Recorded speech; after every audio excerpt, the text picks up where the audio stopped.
On Run for the Hills with Amber Pritchard. And Carrie Turco. So, what do you do? So I am a therapist. I am a trauma therapist. So I deal with any kind of PTSD, complex PTSD, any type of trauma that somebody's gone through in their life. It's been a long road to get here. I feel like I've lived a lot of different lives in a sense to become a therapist, but it's really helped me in my practice understand kind of what people are going through on both sides because I've worked with both like perpetrators and victims, believe it or not. Wow. Yeah, so seeing both sides. Wow, that's crazy. Yeah, it is really crazy. It's fascinating. That's So really fascinating. getting inside their head and understanding like what a batterer feels or what somebody feels when he's controlling. I use he, but it could be she too. Understanding that and then going on and explaining that to the victims or the survivors and ultimately helping them heal.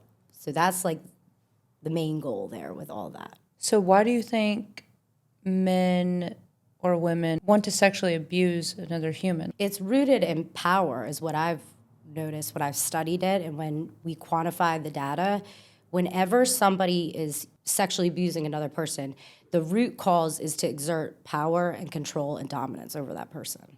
They want to feel powerful, they want to feel wanted in a sense. And a lot of the perpetrators that commit these acts of violence against other people, they themselves feel very powerless. And so they pick people that they can control and that they can exert that power over. They have a very, very good way of grooming and picking the victims that they pick. That's what Wow. I've noticed. It's calculated, Wow. very much so. That's the scariest part. Wow. So, this kid could have been like homecoming king, football star, and he wants to take that power away from that kid. Yep. There's a Wow. projection that went on probably with that. So Wow. there's probably an age difference.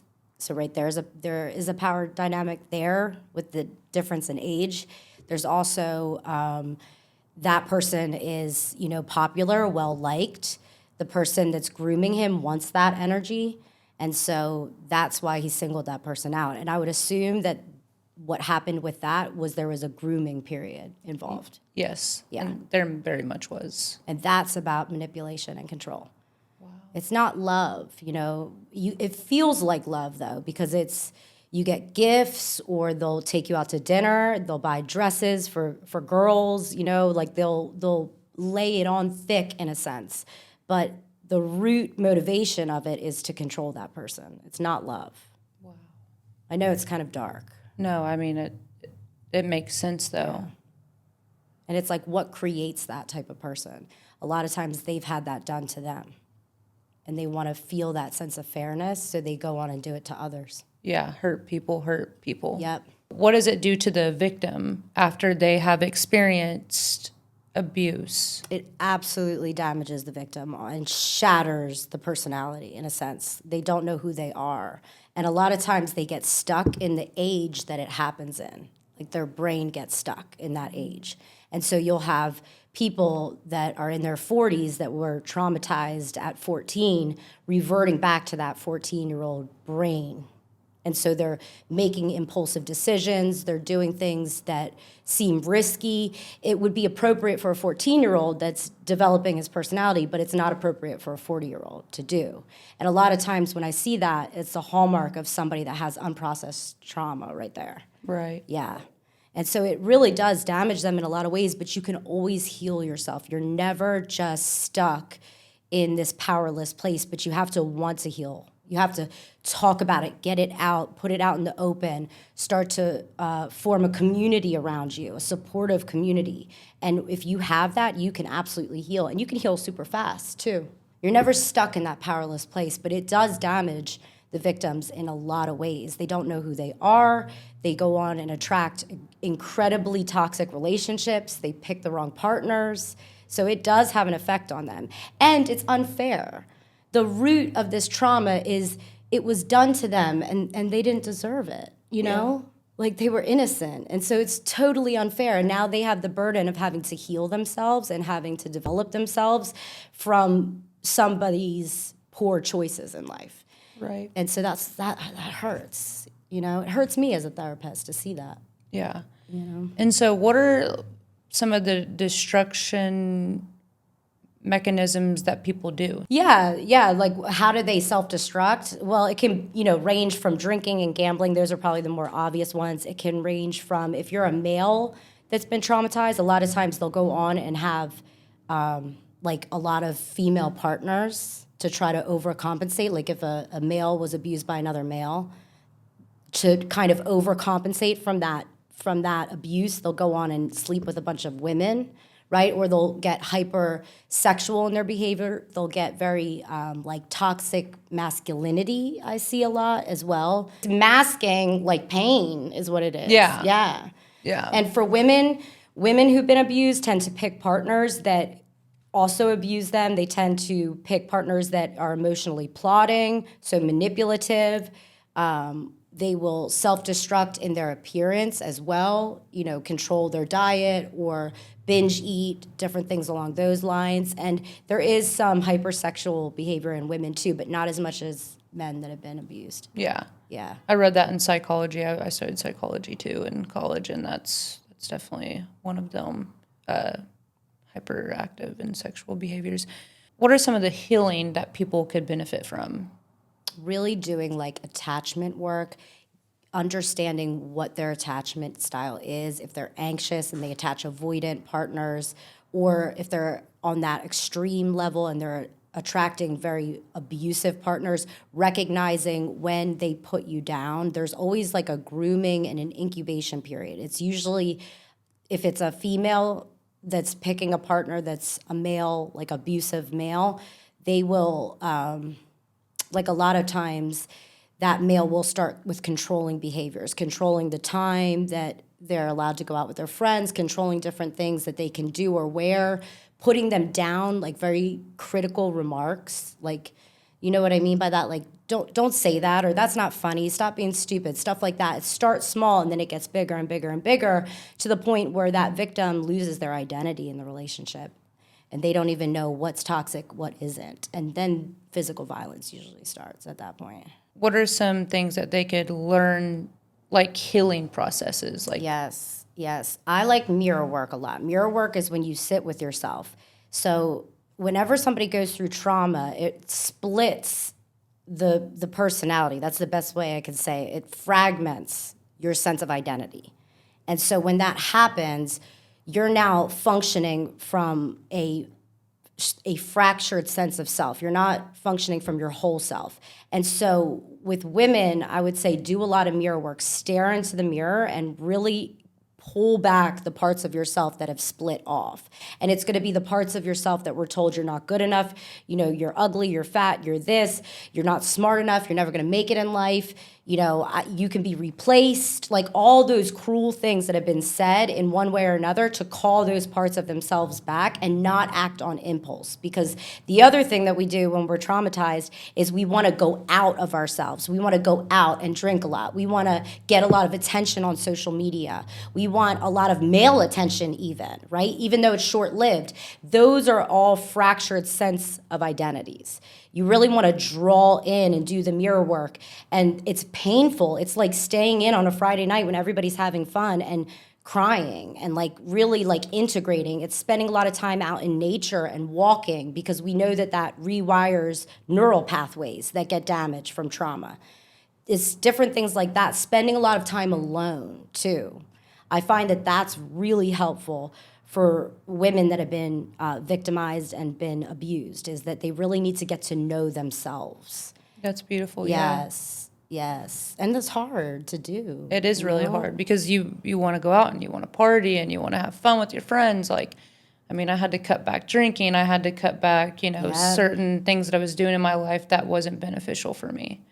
Yeah, and it feels like you're stagnating, but you're not. You're really, it's like a slingshot. You're being pulled back so that you can fling forward. Yeah. You know what I mean by that? And that's the biggest thing with like healing and staying true to yourself. It's really like working through that uncomfortable feeling because it is so uncomfortable. Like we want instant gratification, especially coming out of an abusive relationship. Those highs are so high. They're more addicting than cocaine is, right? And they've actually quantified that. They've studied that those highs in those abusive relationships are so addicting. Yeah. And the lows too.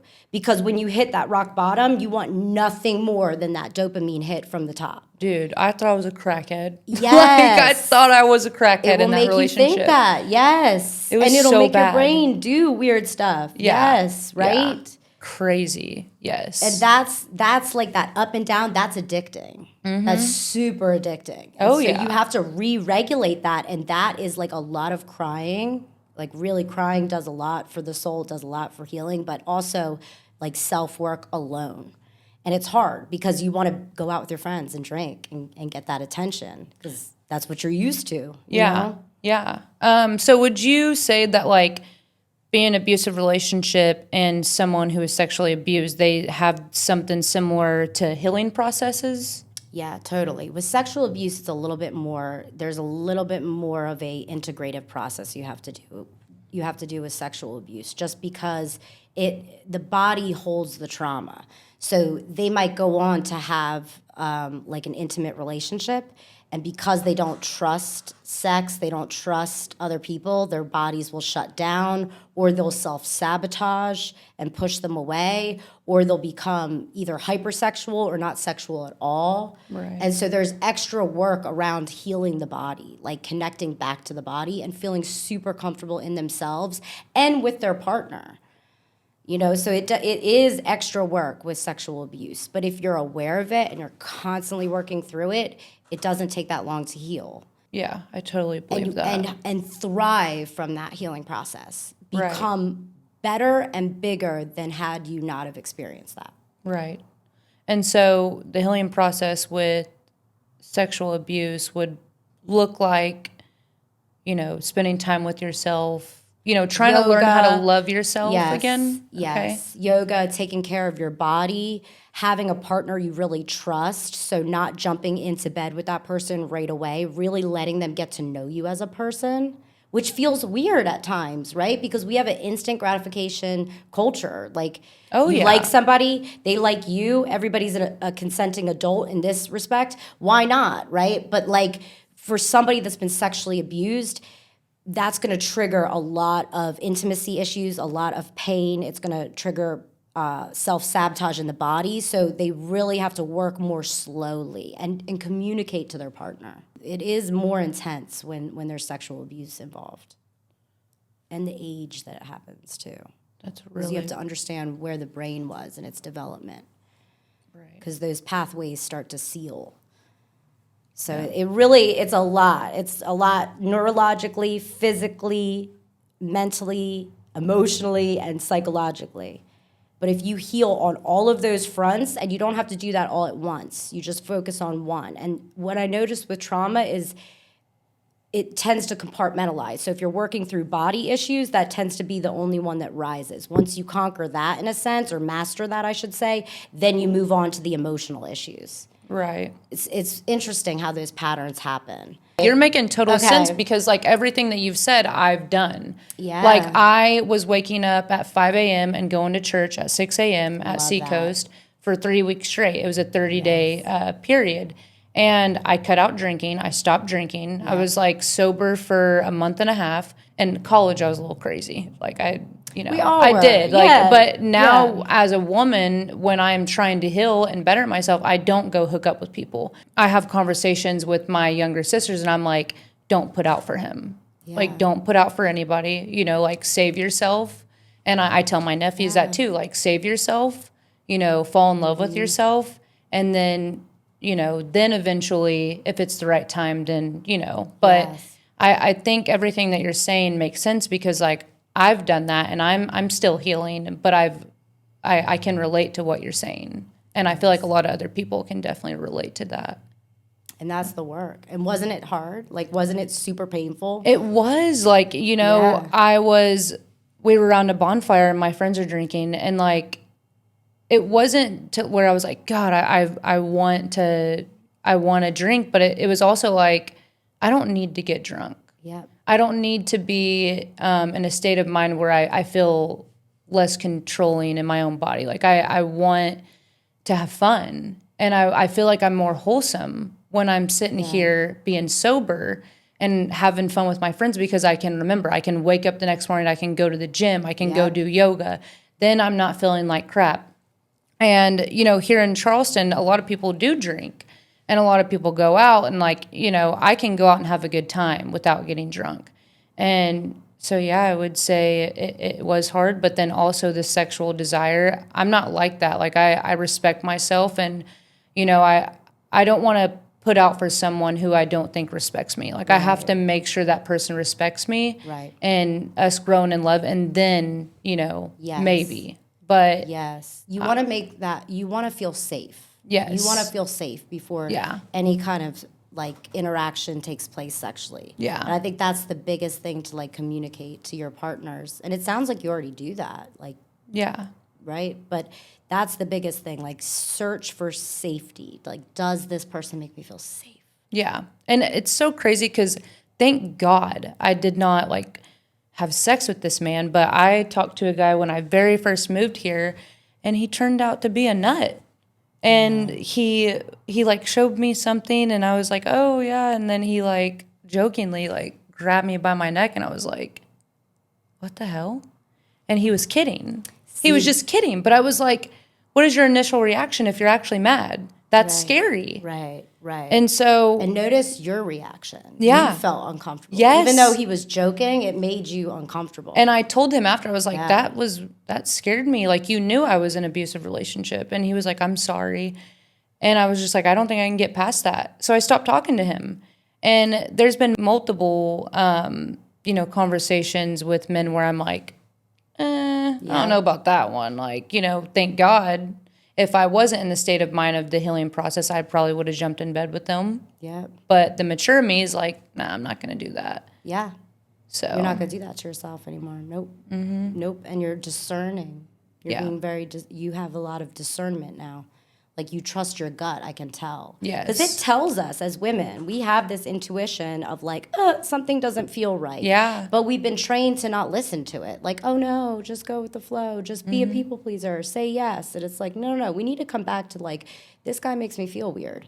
And that action with somebody else might not trigger that in that person. Yeah. Right? And so maybe he's right for somebody else, but he's not right for you. Right. And that's what we have to do as women. Yeah. We have to trust that instinct. Yes. Yes. And I wouldn't like that either, by the way. Yeah. It was weird. He barely knows he's sitting there choking. That's his first reaction. Like, what? You know what I mean? Like, bro, what's going on here? Yeah, right? You know, I get it. Some people like to be choked out in bed, but it won't be me. Yeah, right? Like, I know. I notice there's boundary issues with men, especially in the South. It's like they're raised to be a certain type of way. And I don't want to bash men. I love men. I really do. Yeah. But we love them. Yeah, we do love them. But I do notice that they're raised with a sense of entitlement that is like, if you say no or you establish a boundary, they take it as a rejection, and holy shit, fasten your seatbelt because you're about to go for a ride. That's so crazy. And that's toxic. Yeah. And we as women don't talk about that enough. Like, we should be able to say no. Yeah. We should be able to stand our ground in certain things and not have to always acquiesce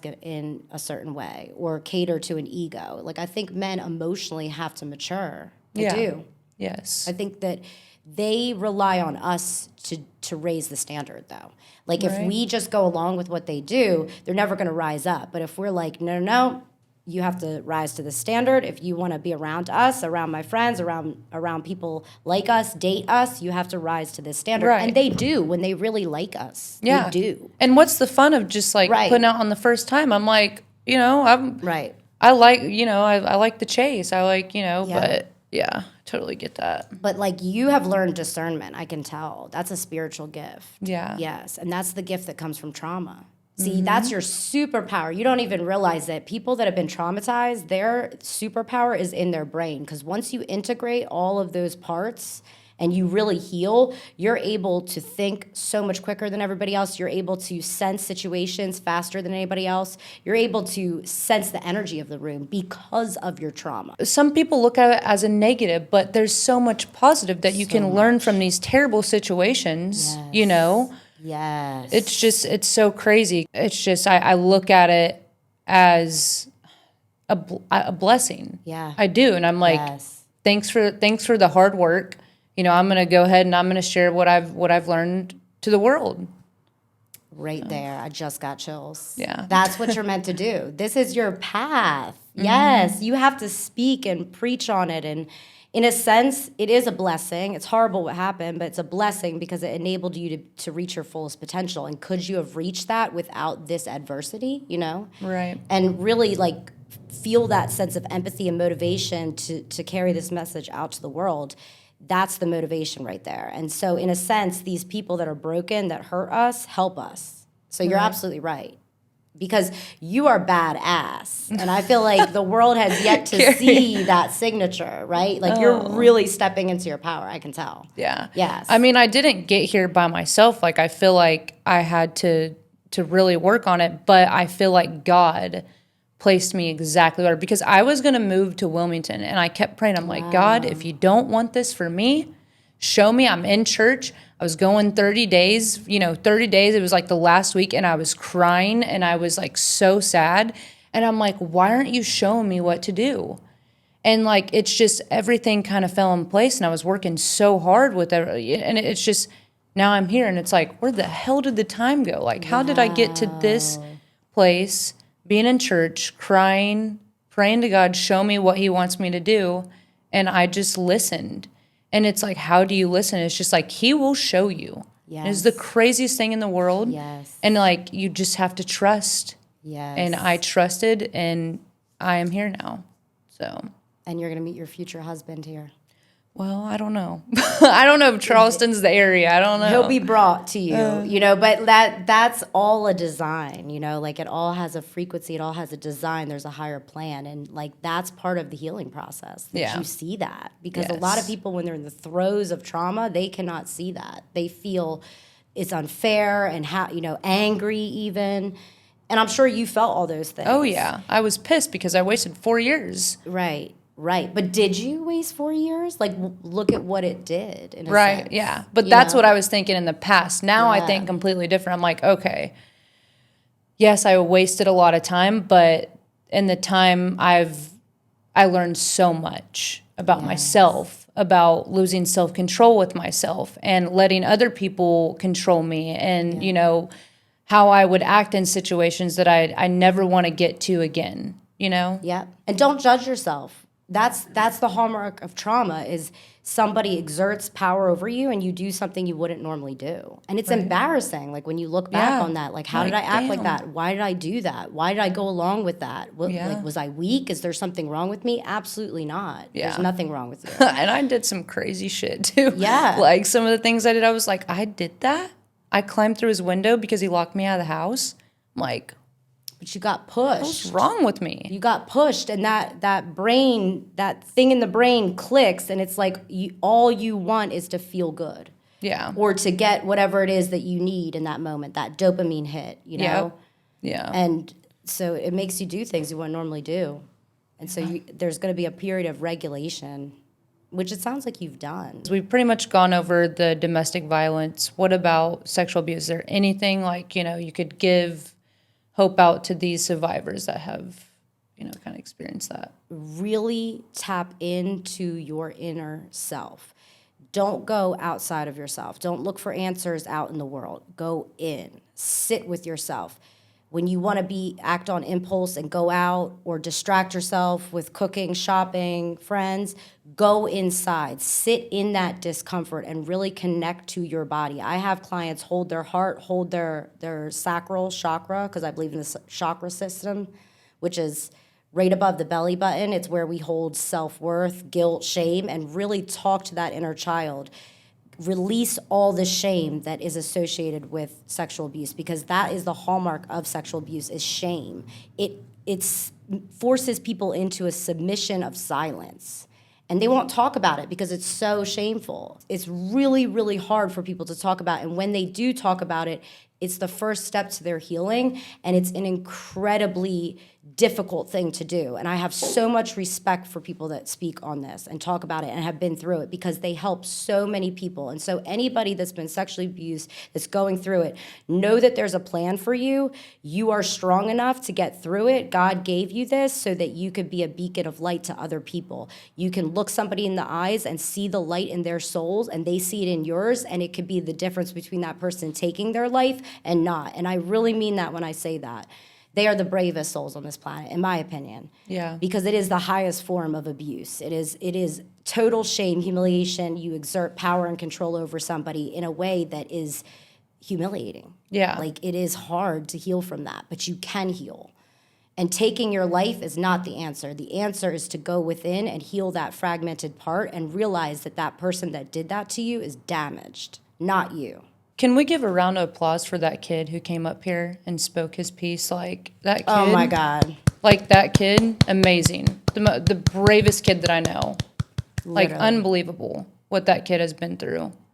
It's incredible. And to love humanity as much as he did to save and protect other people, that's the highest form of love. I know. That's an earth angel. Makes me want to cry. That's what like, God takes special care of earth angels. They do. Seriously. So he is protected, and he Yeah. will always be protected. Yeah. You know, that's the other side of trauma is, and you know this with your connection to God, you have a special link to God, because when you're put in those situations, the only way out is him. Yeah. You know? And so now you build a bond, and that's so important to healing. But he is incredible. Yeah. He is incredible. He is. Well, thank you so much for coming on, and I appreciate you. Yes, I appreciate you. So much fun. I feel like we could have gone into a ton more, but this is perfect. I feel like it's a good, segue into deeper conversations. Well, actually. you will be coming back on. 100%. Yes. And I'm going to be supporting all of your different initiatives with, my sister's house and all that, totally supporting in any way that I can.